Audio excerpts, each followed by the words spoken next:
여러분 안녕하십니까? 제이크 목사입니다. 오늘도 성경 예언대학원 강의에 참석하신 여러분 모두를 진심으로 환영합니다. 제가 출석하시는 여러분들의 이름을 오늘 이렇게 쭉 보니까 이제 정말 일면식도 없는 분들이지만 대부분의 사람들을 한 번도 제가 뵌 적도 없지만 우리가 영원한 하늘나라의 한 가족임을 느끼게 됩니다. 오늘 여러분 참으로 잘 오셨습니다. 사실 우리들처럼 이렇게 성경 예언 대학원 시간을 통해서 또 일주일에 한 번씩 강의를 통해서 하나님의 말씀 다니엘서와 요한계시록의 진귀한 예언을 이렇게 샅샅이 연구하는 백성들이 이 땅에 얼마나 되겠습니까? 정말 여러분들은 복 받으실 분들입니다. 하나님께서 영생의 복으로 갚아주시기를 기원드립니다. 오늘은 제20강입니다.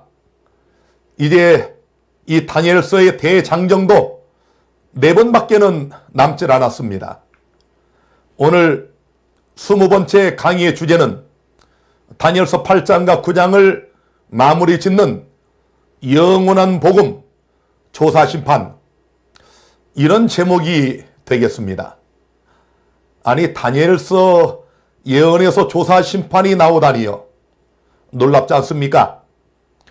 제가 분명히 말씀드리지만 이 지구에 수많은 교회들이 있고 또 수많은 하나님을 섬기는 백성들이 있지만 이 중에서 이 다니엘서의 진귀한 예언들을 통해서 우리처럼 이런 현대적 진리를 깨닫는 백성들은 극소수라는 사실을 아시기를 바랍니다.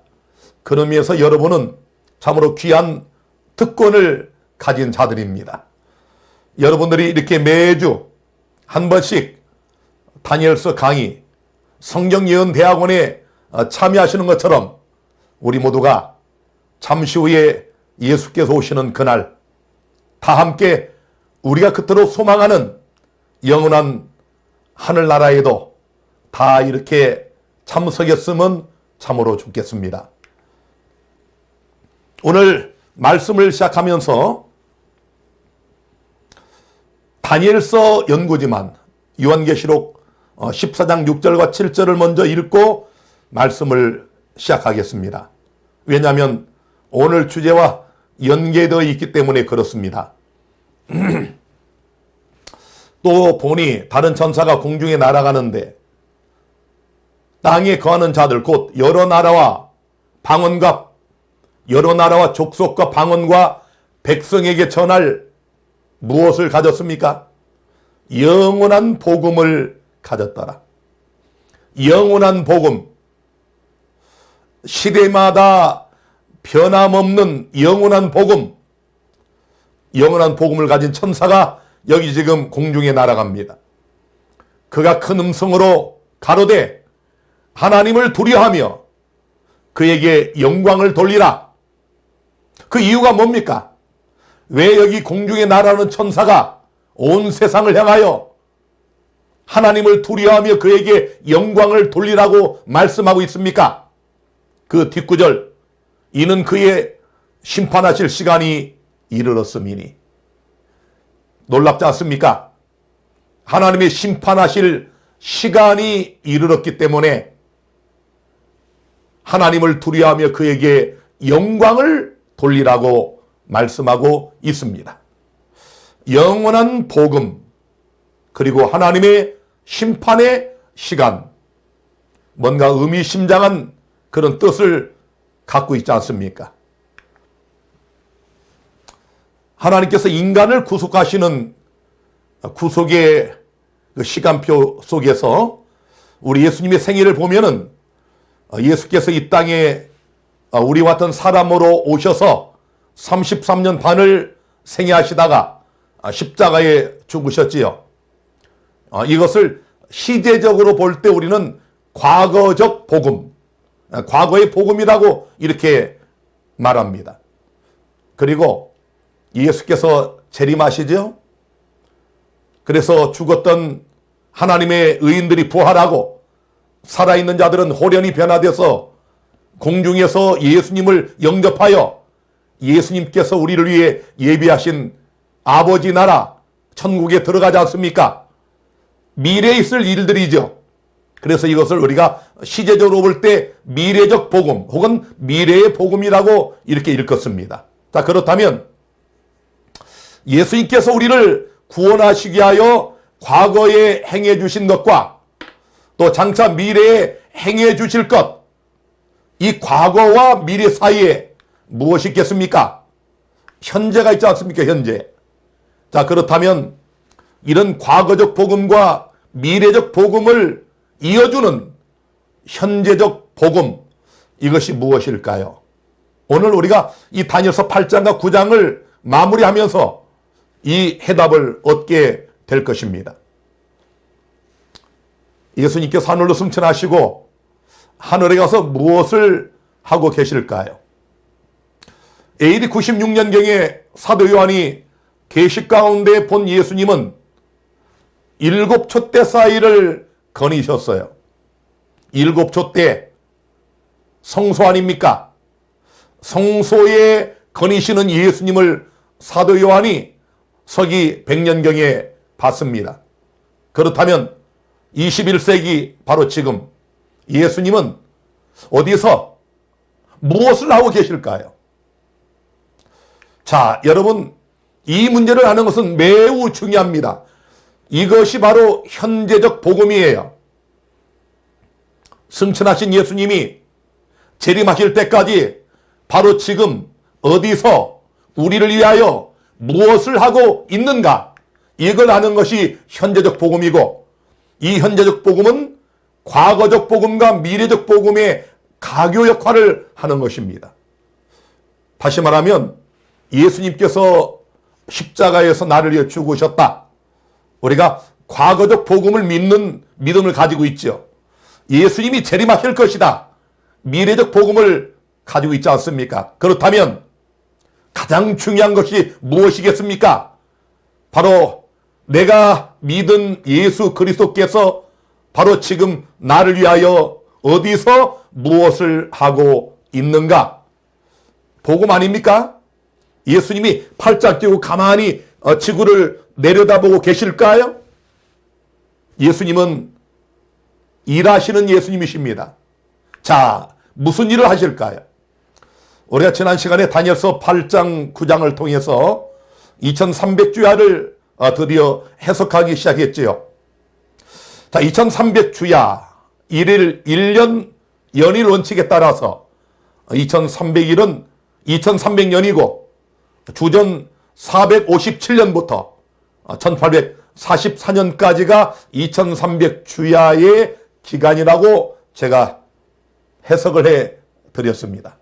자, 그런데 이 2300주야 예언 도표에서 가장 중요한 첫 예언적 기간이 무엇이었습니까?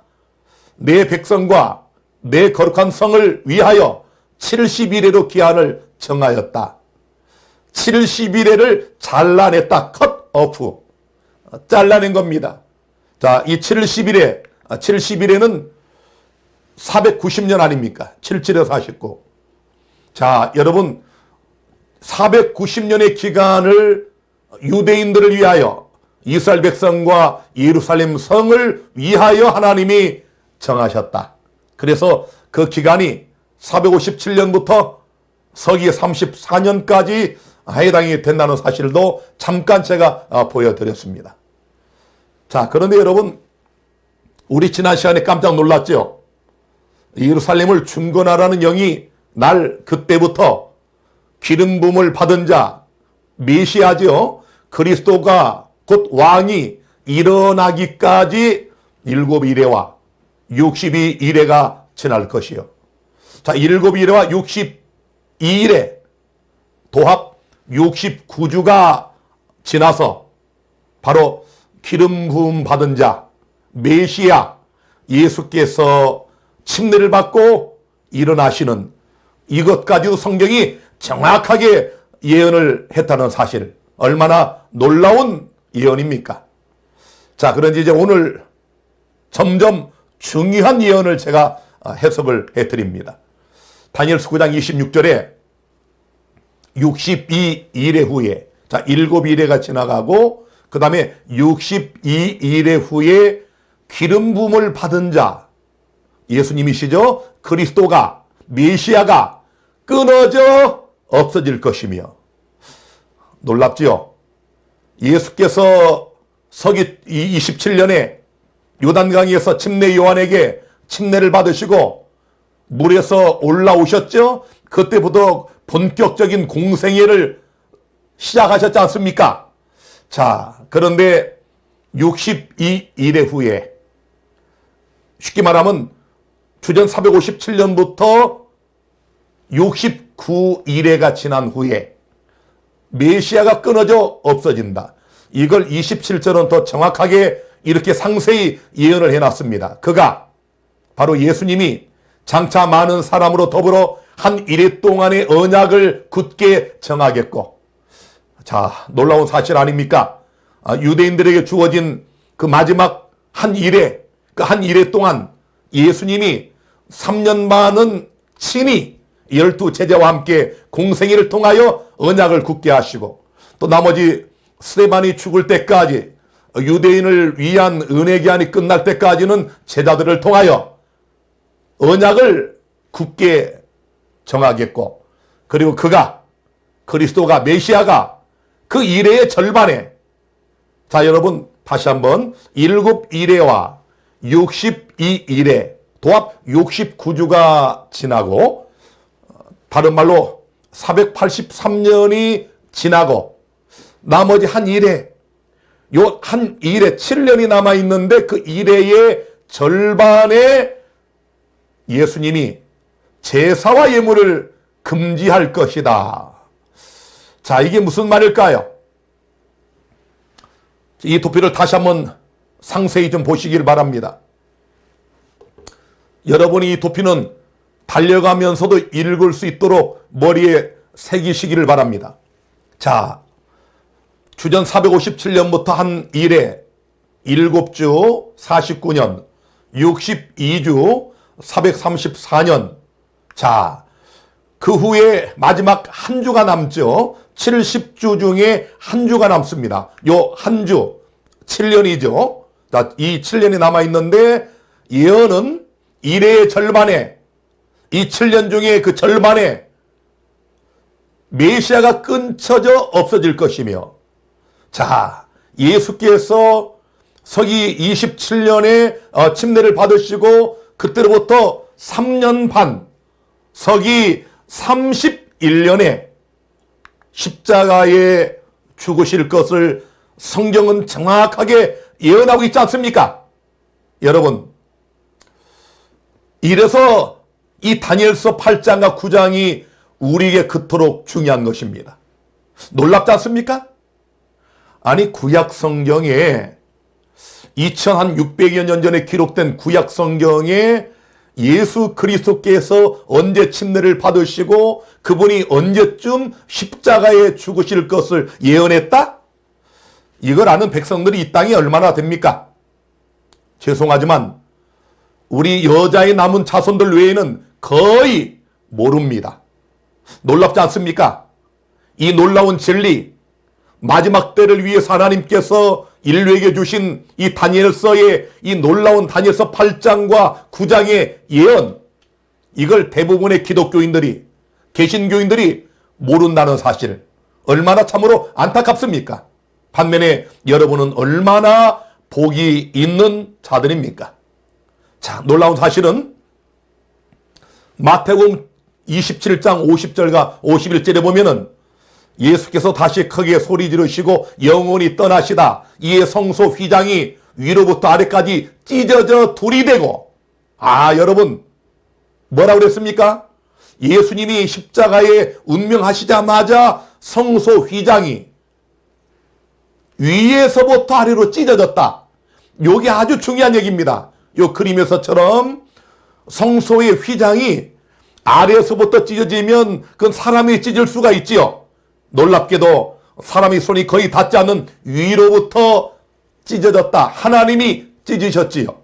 예수님이 십자가에 운명하시는 그 순간에 성소의 휘장이 찢어짐으로, 다시 말하면 4,000년 동안 예수 그리스도를 위하여 모형과 그림자로 있어왔던 이 지상의 성막, 제사와 예물이 실체이신 원형이신 예수님의 십자가의 죽으심으로 영구히 끝난다는 사실을 보여주고 있지 않습니까? 그래서 일의 절반에 예수께서 끊쳐져 없어질 것이며 그가 이 이래 동안 언약을 굳게 정하실 것이고 그가 이때에 제사와 예물을 금지시킬 것이다.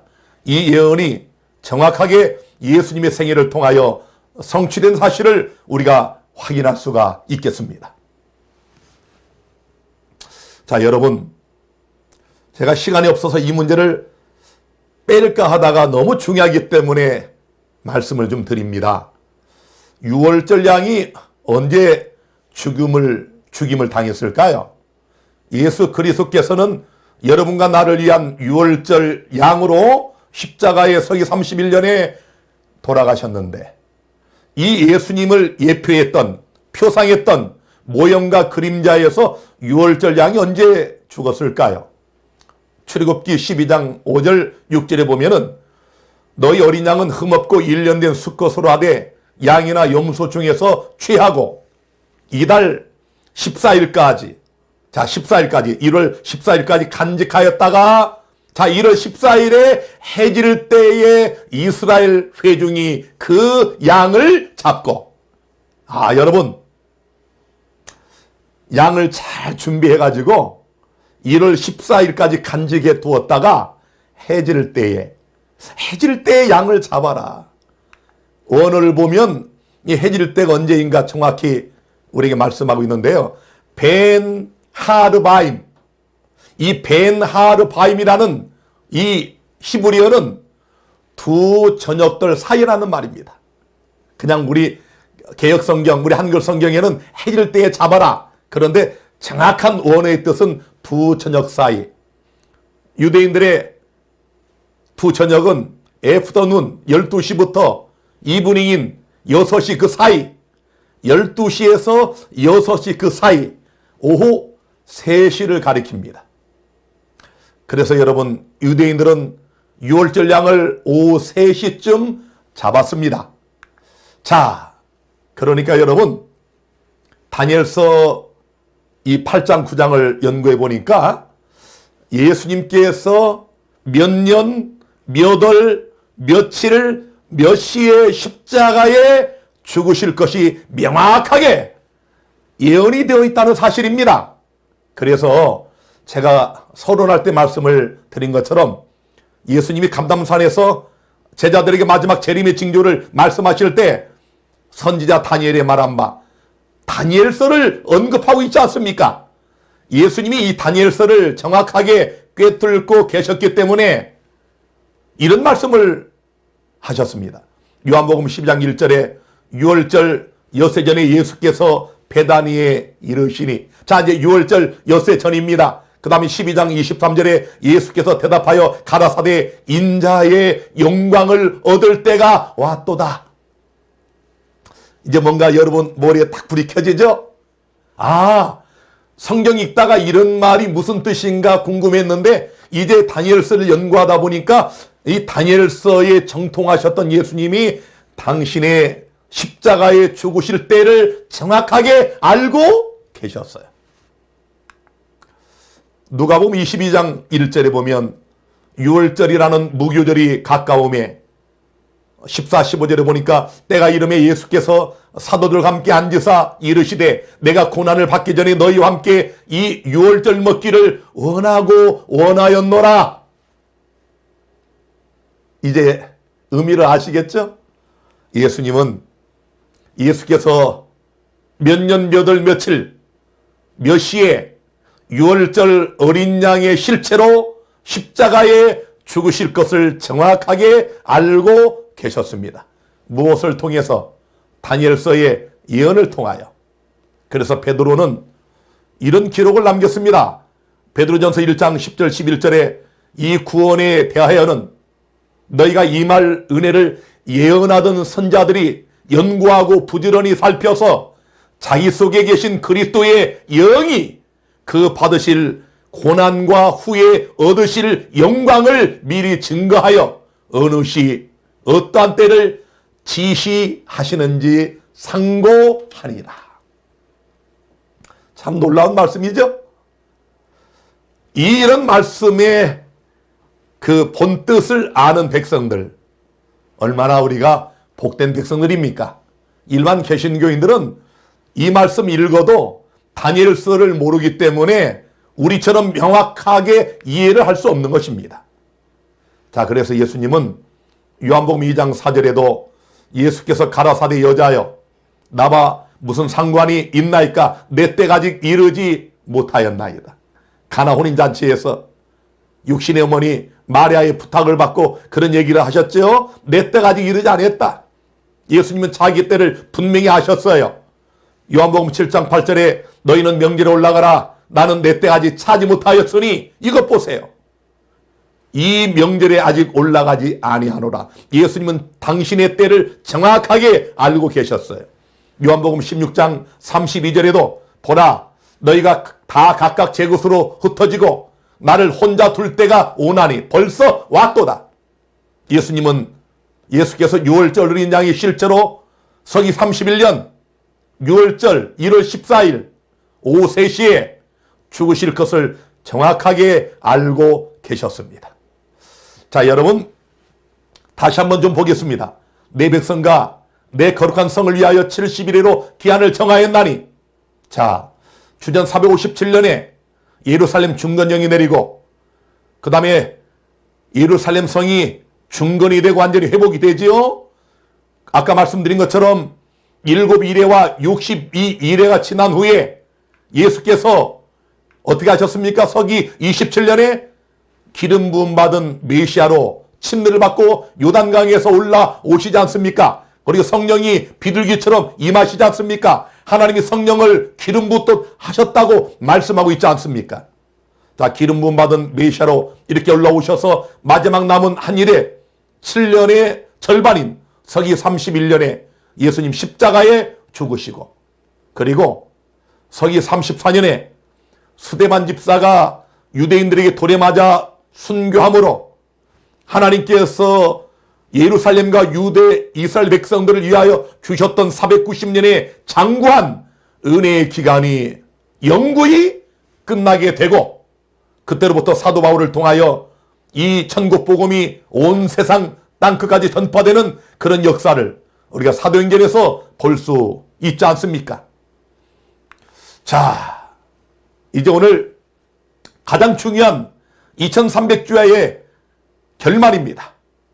이제 우리가 8장 14절을 다시 한번 읽고 보겠습니다. 그가 내게 이르되 2300주야까지니 그때 성소가 정결하게 함을 입으리라. 여러분, 이제 뭔가 이게 그림이 그려지지요. 2300주야는 정확하게 이제 답이 나왔습니다. 자, 여러분 2300주야를 연구하는데 키포인트. 첫째, 여기 성소가 정결해지리라. 어떤 성소인가? 둘째, 성소가 정결해진다는 의미는 무엇인가? 여러분, 이게 핵심입니다. 지상 성소는 하늘 성소의 모형, 그림자라는 말씀 여러분 많이 들으셨죠? 자, 출애굽기 25장에서 하나님께서 모세에게 성막을 지으라고 명령하실 때 이런 말씀하셨죠. 내가 그들 중에 거할 성소를 그들을 시켜 나를 위하여 짓되 무릇 내가 내게 보이는 대로 장막의 식양과 그 기구의 식양을 따라 지을지니라. 여러분, 하나님께서 모세에게 지상 성막을 지으라고 하시면서 원형은 하늘에 있다고 말씀을 하셨어요. 하늘의 것을 그대로 보여줘서 그 식양을 따라 지으라고 말씀을 했습니다. 자, 이제 우리가 그림이지만, 자, 저는 이 그림 보면 참 엄숙한 마음이 듭니다. 200만 명에 이르는 이스라엘 백성들이 광야 생활 40년을 하면서 언제나 그들의 삶의 중심에는 성막이 있었습니다.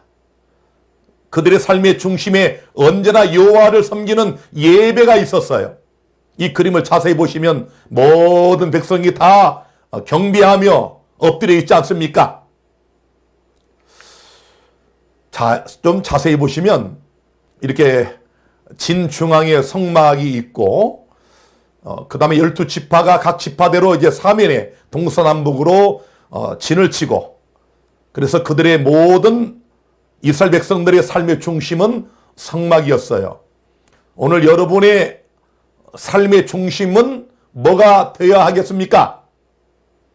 사랑하는 성도 여러분, 우리는 나그네 들이지요. 이 땅은 잠시 머물다가는 그런 땅입니다. 우리가 갈 곳은 우리 본향 하늘 아닙니까? 여러분의 삶의 중심이 하나님의 성전이 되시기를 바랍니다. 화요일날 예배드리고 금요일 예배드리고 안식일 예배드리는 이것이 여러분의 삶의 중심이 되시기를 바랍니다. 우리는 예배하는 백성들입니다. 자, 특별히 하나님께서 이렇게 구름기둥과 불기둥으로 이스라엘 백성들을 인도하셨죠. 여호와께서 그들 앞에 행하사 낮에는 구름기둥으로 그들의 길을 인도하시고 밤에는 불기둥으로 그들에게 비추사 주야로 진행하게 하시니 낮에는 구름기둥 밤에는 불기둥이 백성 앞에서 떠나지 아니하니라. 오늘 여러분은 어떻습니까? 과거 광야 생활하던 이스라엘 백성들에게 불기둥과 구름기둥으로 함께 하신 하나님이 오늘 여러분과 저를 위해서도 언제나 구름기둥과 불기둥으로 함께 하신다는 사실을 잊지 마시기를 간절히 바랍니다. 그래서 이렇게 밤에도 이스라엘 백성들은 저 진중앙에 있는 성막 위를 바라보면 여호와의 임자심을 볼 수가 있었습니다. 사랑하는 성도 여러분, 여러분도 영의 눈을 열어서 밤낮 없이 우리와 늘 동행하시고 우리와 함께 하시고, 여러분이 흥할 때도 함께 하시고, 여러분이 실패하고 자빠지고 넘어지고 망했을 때도 함께 하시고, 여러분이 건강할 때도, 여러분이 아플 때도, 여러분이 기쁠 때도, 여러분이 슬퍼할 때도, 여러분이 낙심에 빠질 때도 불기둥과 구름기둥으로 우리와 함께 하신다는 사실을 잊지 마시기를 바랍니다. 성막을 이렇게 좀 보시면 요 제일 앞에 이게 뜰로 들어가는 문이 있습니다. 뜰문, 휘장으로 돼 있어서 그냥 지나가다가 옆으로 자빠져도 쏙 들어가게 돼 있습니다. 구원의 문은 이렇게 어느 누구나 원하면 아무 때나 언제든지 남녀노이를 물어나고 들어갈 수 있도록 하나님이 크게 만들어 놓으셨어요. 그 다음에 이 뜰 안에 번제단, 양쪽에 양 잡는 장소가 있고, 그 다음에 물두멍이 있고, 그 다음에 성소가 있고, 그 다음에 거룩한 하나님의 법궤와 시은자가 있는 지성소가 있지요. 측면에서 보면 이렇습니다. 이렇게 왼쪽에서 들어가면 번제단, 바로 성소 앞에 물두멍, 그리고 성소에 들어가면 오른쪽에 떡상, 왼쪽에 7촛대, 그리고 한 중앙 지성소 앞에 분향단, 그리고 그 안으로 들어가면 하나님의 법궤가 10계명이 들어있는 바로 언약궤, 그리고 그 위에 그룹천사 지성소가 있죠. 여러분, 다시 한번 말씀드립니다. 이 땅에 모세를 통하여 지은 성막은 모형과 그림자고, 진짜 성소는 하늘에 있습니다. 이 성소라는 말은 말 그대로 거룩한 장소, 다른 말로 하나님이 계신 곳입니다. 범죄한 인간을 떠나지 않으시고 범죄한 인간의 곁에 늘 계시며 장막을 치시고 우리와 함께 거하기를 기뻐하시는 하나님, 그게 성소예요. 자, 히브리 8장 5절에 보니까 저희가 섬기는 것은 하늘에 있는 것의 모형과 그림자라. 그렇죠? 이 땅에 모세를 통하여 지은 것들은 하늘에 있는 것의 모형과 그림자라고 했고요. 모세가 장막을 지으려 할 때에 지시하심을 얻음과 같으니. 그 다음에 8장 1절 2절 이러한 대제사장이 우리에게 있는 것이라. 그가 하늘에서 위엄의 보좌 우편에 앉으셨으니 성소와 참장막에 부리는 자라. 이 장막은 주께서 베푸신 것이요 사람이 한 것이 아니니라. 자, 이제부터 놀라운 복음이 우리에게 나타납니다. 하늘로 승천하신 예수님, 승천하시자마자 기름 부음 받은 자로 우리를 위한 제사장으로, 대제사장으로 일하신 예수님. 그래서 여기 보니까 그 예수님이 하늘 보좌 우편에 앉으셨다 이렇게 말씀하시면서 이 성막은, 하늘에 있는 것들은 사람이 만든 것이 아니라고 분명히 말씀하고 있지 않습니까? 자, 그렇다면 이렇게 하늘을 승천하셔서 성소에 들어가신 예수님이 무엇을 하고 계실까요? 히브리 9장 24절에 그리스도께서는 참것의 그림자인 손으로 만든 성소에 들어가지 아니하시고 오직 참하늘에 들어가사 이제 우리를 위하여 하나님 앞에 나타나시고. 여러분, 참하늘입니다. 모형과 그림자는 하늘에 있는 것에 본을 떠서 만든 것이고 물리적으로 똑같다는 얘기는 아닙니다. 여러분, 우리의 그림자가 분명히 박진아 목사의 그림자가 맞지만 이 본체는 아니듯이 인간이 이해할 수 있는 방법으로 하나님이 모세를 통하여 만들게 하신 것이 성막이고 진짜는 하늘에 있습니다. 그래서 여기 예수님께서 하늘에 있는 참하늘에 들어갔는데 이유가 뭡니까? 우리를 위하여, 박진아를 위하여, 오늘 이 강의를 듣는 여러분 각자를 위하여 예수님이 하늘 성소에 들어가셨어요.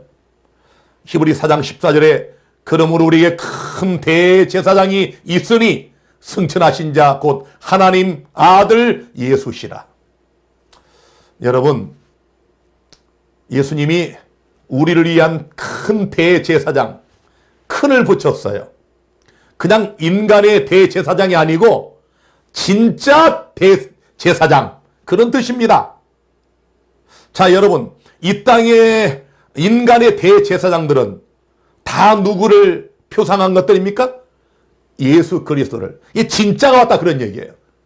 우리의 진짜 대제사장 예수님, 승천하신 자 곧 하나님 아들 예수라고 우리에게 소개하면서 여러분 히브리 8장 4절에는 예수께서 만일 땅에 계셨다면 제사장이 되지 아니하셨을 것이요.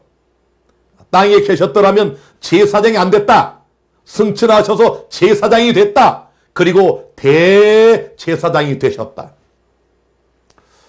대제사장은 성소에도 일하실 수 있고, 할 수 있고, 그 다음에 지성소에도 일할 수 있어요. 그냥 일반 제사장은 성소에서는 일하지만 지성소는 못 들어갑니다.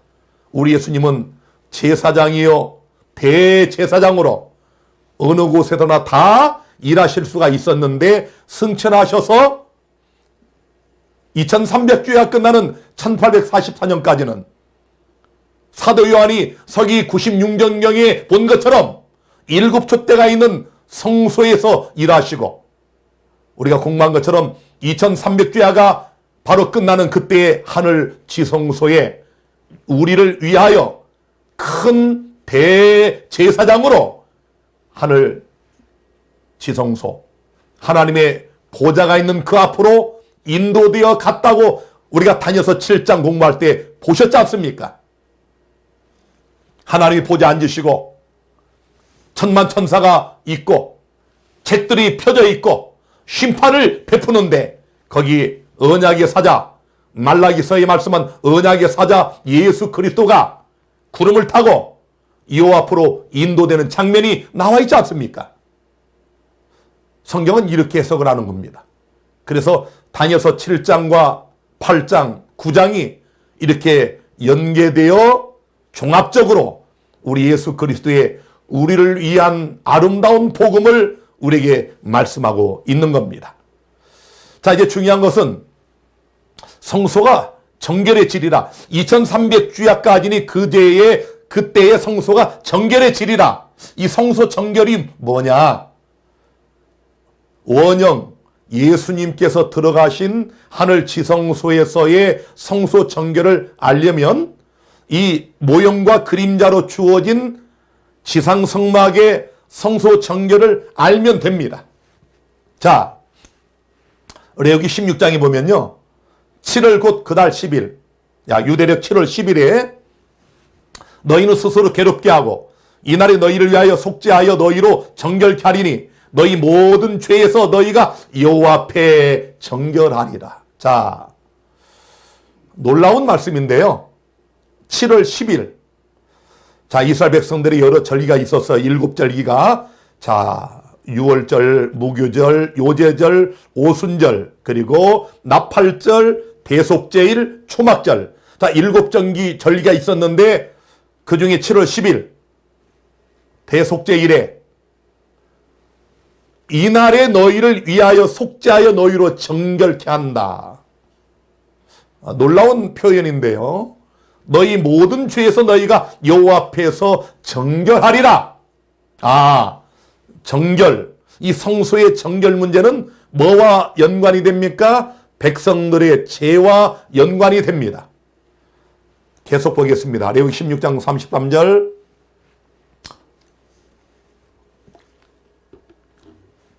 지성소를 위하여 속죄하며 회막과 단을 위하여 속죄하고 또 제사장들과 백성의 회중을 위하여 속죄할지니 이는 너희의 영원한 지킬 규례라. 이스라엘 자손의 모든 죄를 위하여 1년 1차 속죄할 것이니라.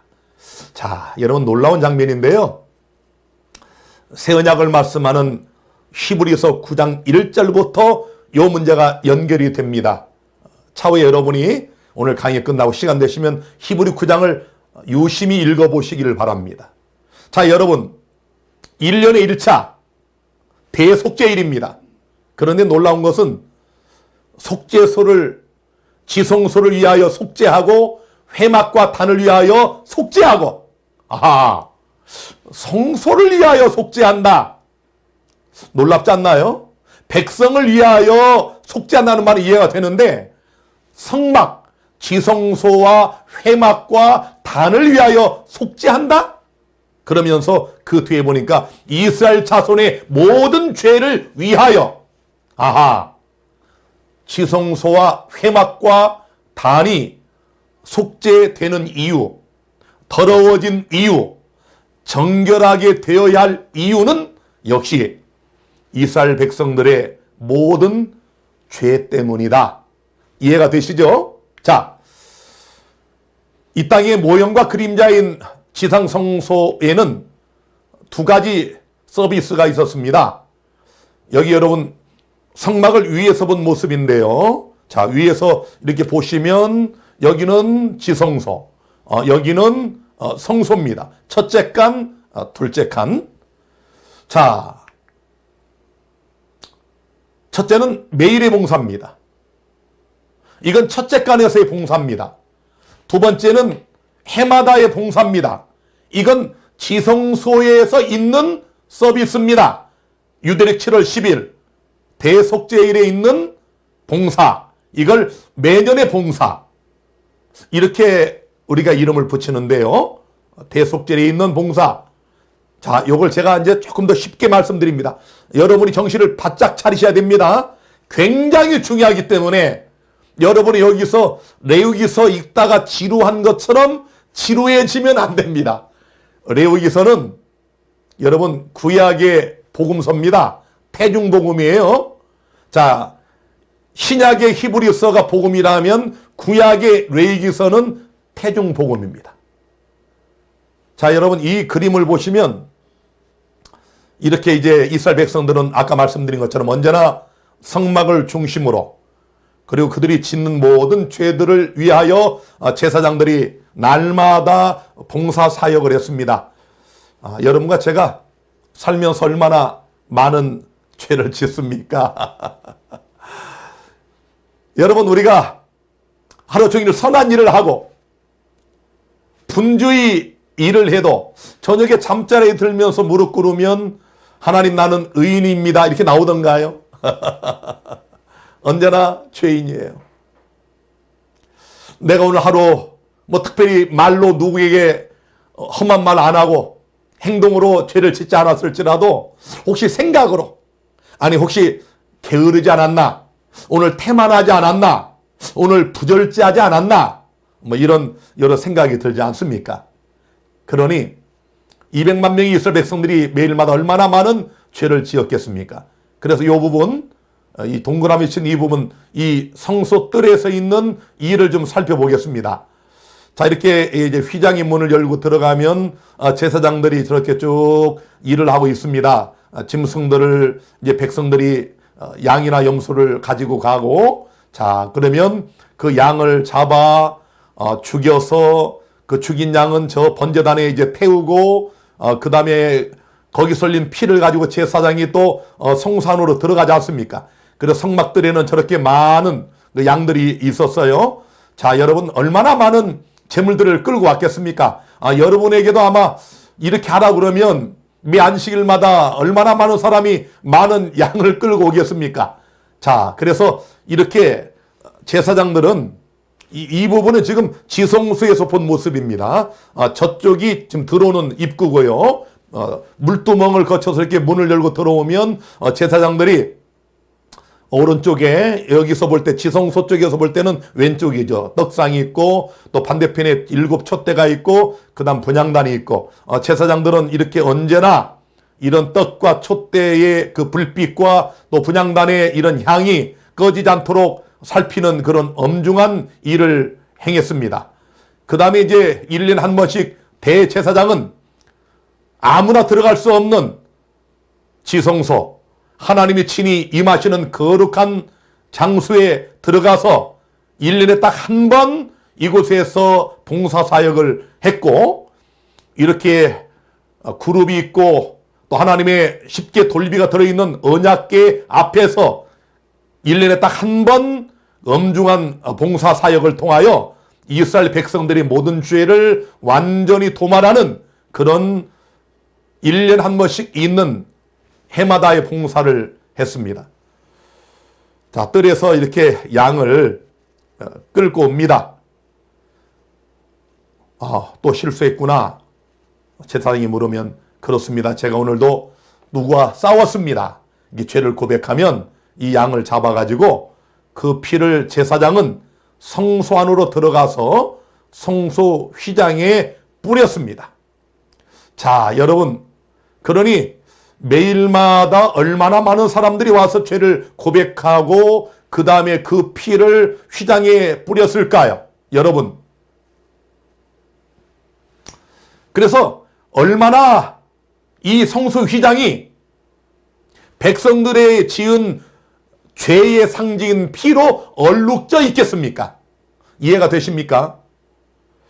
자, 여러분, 양을 잡아서, 자, 이제 김장로가 양을 끌고 왔어요.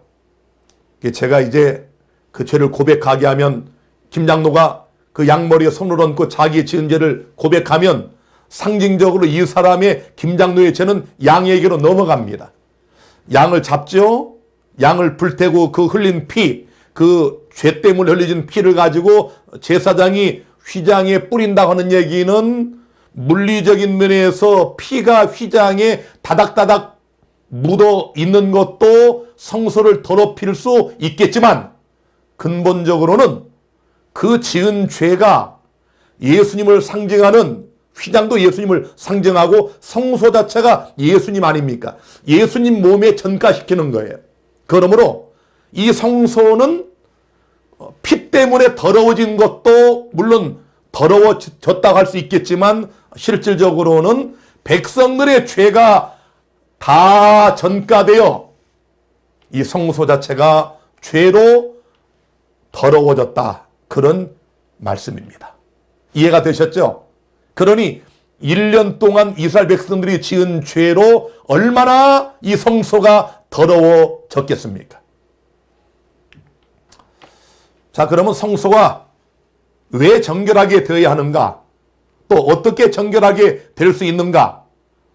민수기 19장 20절에 사람이 부정하고도 스스로 정결케 아니하면 여호와의 성소를 더럽힘이니 분명하죠? 자, 사람이 죄 때문에 하나님의 성소가 더러워진다고 했고요.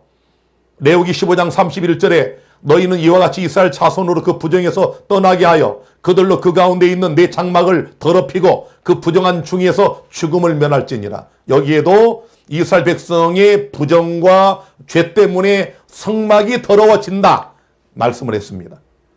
다시 한번 요약을 합니다. 성소가 더러워진 이유가 뭡니까? 성소는 말 그대로 거룩할 성자입니다. 거룩한 장소. 하나님이 임재하시는 거룩한 장소가 왜 더러워졌습니까? 백성들의 부정과 범죄 때문에. 이제 여기쯤에서 여러분 이 머리에 딱 불이 켜져야 되는데요. 여러분, 백열등이 켜졌습니까? 2300주야까지니 그때의 성소, 하늘 성소죠? 아까 확인하셨습니다. 하늘 성소가 정결해지리라. 왜 정결해져야 됩니까? 여러분과 나의 죄 때문에. 성소가 정결해지는 유일한 방법은 백성들이 죄를 고백하고 죄에서 떠나는 것입니다. 간단하지 않습니까? 성소가 정결해지리라.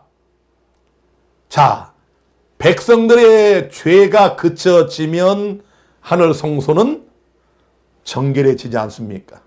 그러므로 여러분과 제가 매일의 삶 속에서 알고 모르고 짓는 그 모든 죄들은 사실은 우리 죄로, 나의 죄로 예수님의 거룩한 몸을 더럽히고 있다. 상징적으로 하늘 성소를 더럽히고 있다. 여러분과 제가 늘 고백하는 그 죄들이 예수님의 피를 통하여 하늘 성소로 옮겨집니다. 우리는 용서받지만 그 죄의 흔적이 남아 있어요. 이걸 영구히 도말하는 바로 그 일이 이 지상 성막에 1년에 1차씩 대속죄일에 있었다는 그런 말씀입니다. 자, 다시 한번 보시면 이렇게 죄인이 양에게 와서 죄를 고백하고 상징적으로 이 사람의 죄는 양에게로 전가가 되고, 그래서 이 사람은 양이 죽임을 당함으로 죄에서 자유함을 얻고 성막을 떠납니다. 그러나 이 사람들의 죄는 모두 레위기 4장 6절에 있는 말씀처럼 그 제사장이 손가락에 그 피를 찍어 여호와 앞 곧 성소 장 앞에 7번 뿌릴 것이며, 그러니 이 성막이 얼마나 휘장이 더러워졌겠습니까? 사랑하는 성도 여러분, 우리가 죄를 짓고 회개하고 또 죄를 짓고 회개할 때마다 우리는 회개하면 죄에서 놓여지지만 하늘 성막은, 하늘 성소는, 예수 그리스도의 거룩한 몸은 우리 때문에 더럽혀진다는 사실을 기억하시기를 바랍니다.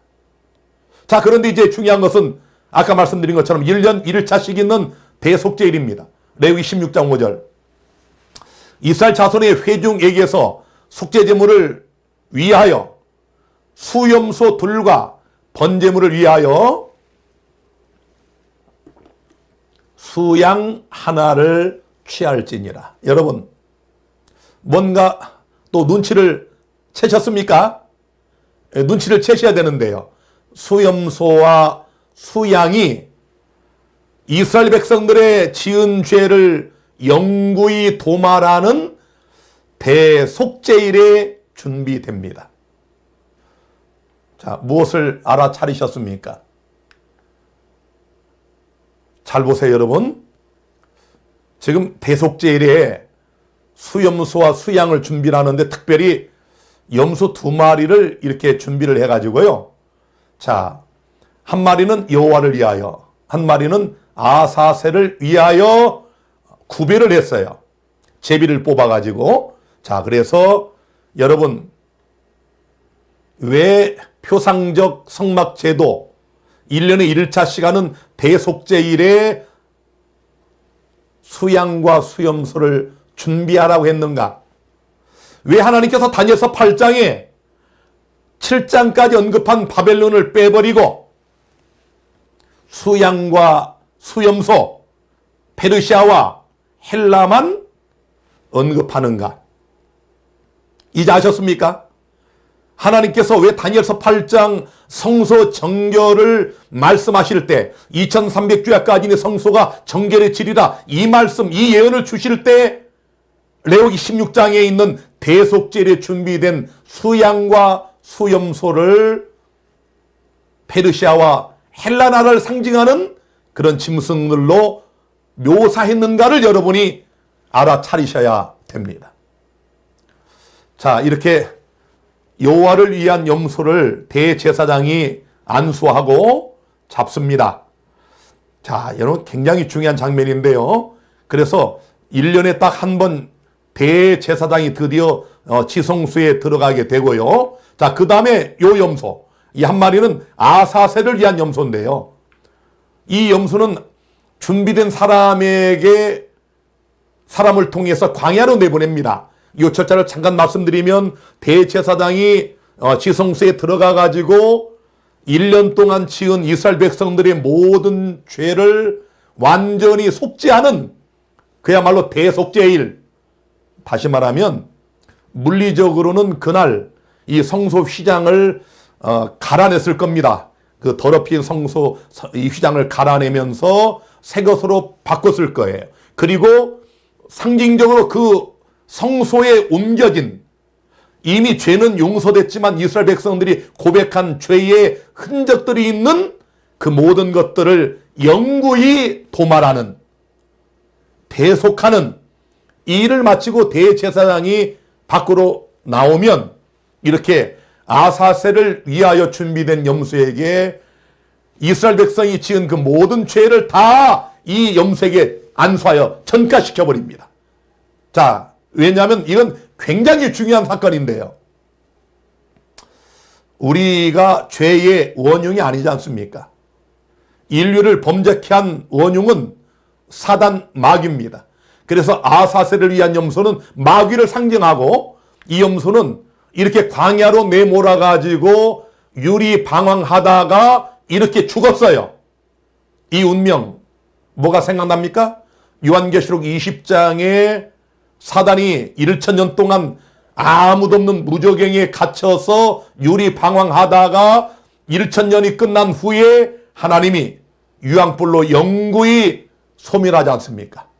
사단의 마지막 그 운명을 이렇게 표상적 성막제도의 대속제일에서 우리에게 분명히 보여주고 있습니다. 그래서 이 대속제일의 의미를 네 가지로 함축하여 제가 말씀드리면, 첫째로 매일의 봉사를 통해 용서받은 죄의 기록들을 영원히 도말하는 의식. 두 번째로 개개인이 자신의 죄들이 참으로 용서받았는지를 조사받는 것입니다. 세 번째로 스스로 이 죄를 인정하지 않는 사람들은 백성 중에서 끊쳐지리라고 분명히 레위기 16장 23장이 말씀했거든요. 그래서 심판을 받습니다. 그래서 하나님의 백성들은 죄에서 도말돼서, 죄가 도말돼서 그들이 영원한 구원에 이르는 이런 은혜를 얻지만, 악인들의 운명은 영원히 죽게 되는 그런 심판의 날이기도 합니다. 네 번째로 아사셀 염소의 죽음으로 마귀 사단의 운명이 영원히 결정되는 이런 의미들이 대속제일에 담겨져 있습니다. 자, 이제 시간이 또 다 돼서 참으로 안타깝습니다. 제가 오늘 5분만 더 하고 못한 부분들은 특강을 통해서 좀 더 자세히 말씀을 드리겠습니다. 자, 여러분, 이스라엘 백성들에게는 봄절기가 있었어요. 1월 16일 6월절. 그리고 무교절은 그 15일부터 21일까지 이렇게 무교절을 지켰는데요. 그 다음에 1월 16일에 초실절이 있었고요. 그리고 이때로부터 50일이 지나면 3월 6일 오순절이 있었습니다. 이게 봄절기고요. 가을절기를 보시면 7월 1일 나팔절, 7월 10일 대속제일, 7월 15일 초막절, 그리고 초막절은 22일까지 지키고, 자, 그래서 이스라엘의 7대 절기와 성취를 좀 살펴보겠습니다. 이렇게 유월절, 무교절, 초실절, 오순절은 봄절기로서 표상적으로 주어졌고, 나팔절 7월 1일, 7월 10일 대속제일, 그 다음에 7월 15일부터 22일까지 초막절 혹은 장막절, 이건 가을절기인데요. 유월절은 예수님이 십자가로 성취가 됐고, 무교절은 예수님께서 무덤에 장사됨으로 성취가 됐고, 초실절, 요제절은 예수님의 부활하심으로 성취가 됐고, 오순절은 성령 강림, 오순절 성령으로 성취가 됐고, 그래서 이 봄절기는 철저하게 예수님의 초림을 통하여 성취가 됐습니다. 자, 그렇다면 나팔절, 심판을 경고하는 나팔절, 대속제일, 하나님 백성들을 조사 심판하여 누가 죄를 용서받았는지를 확인하고 용서되지 않은 사람을 영원히 멸절시키는 이 조사 심판, 그리고 초막절, 이건 우리가 구원받아 영원한 하늘에 가서 하나님과 함께 장막에 함께 거하는 이런 영원한 구원을 상징하고 있는데요. 이 가을절기는 예수님의 재림을 통하여 성취가 되는 것입니다. 자, 그래서 다시 한번 보세요. 1831년에 하나님께서 윌리엄 밀러를 위시한 재림운동가들을 통해서 재림운동을 시작하시면서 나팔절이 시작이 됐고요.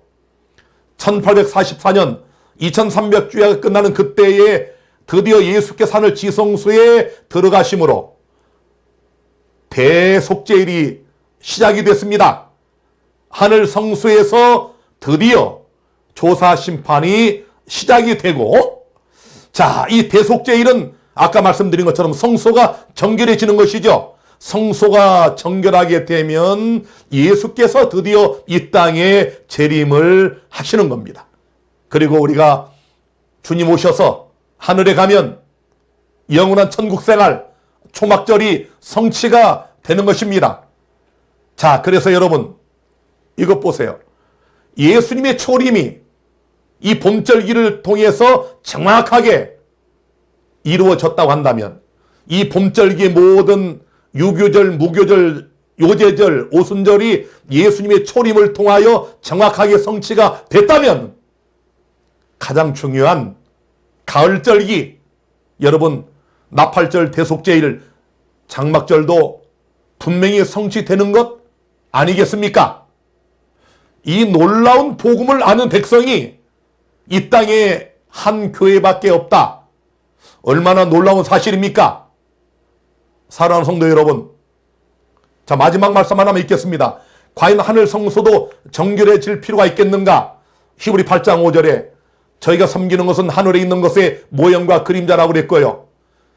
히브리 9장 23절에 그러므로 하늘에 있는 것들의 모형은 이런 것들로서 정결케 할 필요가 있었으나 하늘에 있는 그것들은 이런 것들보다 더 좋은 제물로 할지니라. 여러분, 하늘 성소가 정결해져야 됩니까? 우리 얘기가 아니고요. 여기 히브리 9장의 말씀 아닙니까? 이 땅의 지상 성막들이 짐승의 피로 정결할 필요가 있었다고 한다면 이것들이 가리키는 원형과 실체인 하늘 성소는 그런 것들보다 더 좋은 제물, 즉 예수 그리스도의 고귀한 피로 정결하게 할 필요가 있다고 말씀하면서 히브리 9장 11, 12절에 그리스도께서 장래 좋은 일의 대제사장으로 오사 손으로 짓지 아니한 곧 이 창조에 속하지 아니한 더 크고 온전한 장막으로 말미암아 염소와 송아지의 피로 아니하고 오직 자기 피로 영원한 속죄를 이루사 단번에 성소에 들어가셨느니라. 하나만 더 읽겠습니다. 히브리 9장 13, 14절 염소와 황소의 피와 및 암송아지의 채로 부정한 자에게 뿌려 그 육체를 정결하게 하여 거룩하게 하거든 하물며 영원하신 성령으로 말미암아 흠없는 자기를 하나님께 드린 그리스도의 피가 어찌 너희 양심으로 죽은 행실에서 깨끗하게 하고 살아계신 하나님을 섬기지 못하겠느냐. 이게 오늘 말씀의 결론입니다. 사랑하는 성도 여러분, 예수께서 지금 어디서 무엇을 하고 계십니까? 오늘 답을 얻으셨습니까? 과거적 복음과 미래적 복음을 연결해주는 가장 중요한 현재적 복음이 무엇입니까? 우리를 위하여 대제사장의 신분으로 하늘 지성소에 들어가셔서 짐승의 피가 아닌 예수 그리스도의 고귀한 피로 여러분과 저의 죄를 영원히 도말하여 하늘 성소를 정결하게 하는 그 일을 하고 계십니다. 이것이 영원한 복음이에요. 계시록 14장 처음 읽었던 말씀, 심판하실 시간이 이르렀음이니 이걸 알리는 기별입니다. 하나님 백성을 대상으로 책들을 펴놓고 조사 심판하여 어느 누가 진짜 예수의 믿음으로 예수의 피를 통하여 죄를 영원히 용서받고 하늘에 들어갈 수 있느냐, 이걸 신원하시고 심판하는 그 일을 지금 우리의 큰 대제사장 예수께서 하고 계십니다.